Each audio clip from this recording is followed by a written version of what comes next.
अस्सलाम वालेकुम दोस्तों, मेरा नाम है इशफाक अहमद अब्बासी और आप देख रहे हैं हमारा यूट्यूब चैनल जानिए विद इशफाक अब्बासी।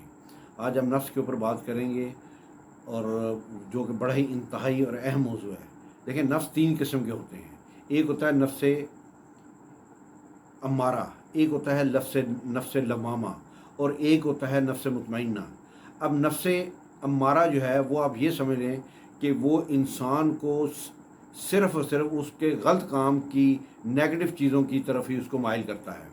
उसके बाद आता है नफ्स लवामा। नफ्स लवामा वो है कि जो उसको गुनाह पर और उस पे आमादा तो कर लेता है, लेकिन फिर उसका अपना जो ज़मीर है वो उसको मलामत करता है और वो उस नेकी की तरफ आने की कोशिश करता है।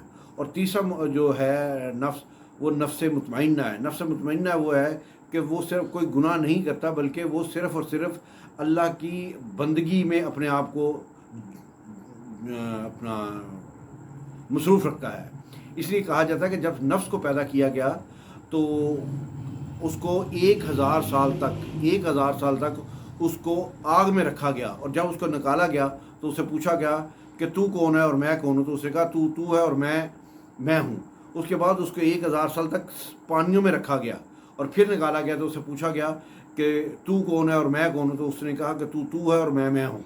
और जब उसको 1000 साल तक भूखा रखा गया उस नफ्स को, तो जब उसको दोबारा पूछा गया तो उसको कहा कि तू कौन है और मैं कौन हूँ। तो उसने कहा कि तू रब है और मैं तेरी मखलूक हूँ।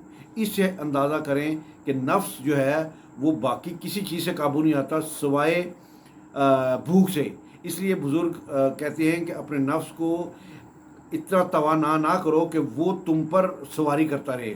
और अगर आपने अपने नफ्स को कंट्रोल करना है तो उसके लिए बेहतर यह है कि आप अपने नफ्स को भूखा रखें। जितना वो भूखा होगा उतना वो कमज़ोर होगा, और जितना उसने खाया पिया रजा होगा, अपना शिकम मादर शिकम होगा, पुरशिकम होगा, उतना ही वो आप पर कंट्रोल करेगा। इसलिए कहा जाता है कि नफ्स गुस्से की हालत में दरिंदा होता है, गुनाह करते वक्त बच्चा होता है, फरवानी नेमत के वक्त फ़िरऔन होता है, सखावत के वक्त कारून होता है, भूख की हालत में दीवाना कुत्ता होता है, और पुरशकम हो तो मगरूर गधा होता है।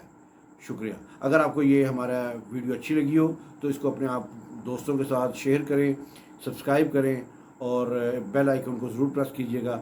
अस्सलाम वालेकुम रहमतुल्लाहि व बरकातहू।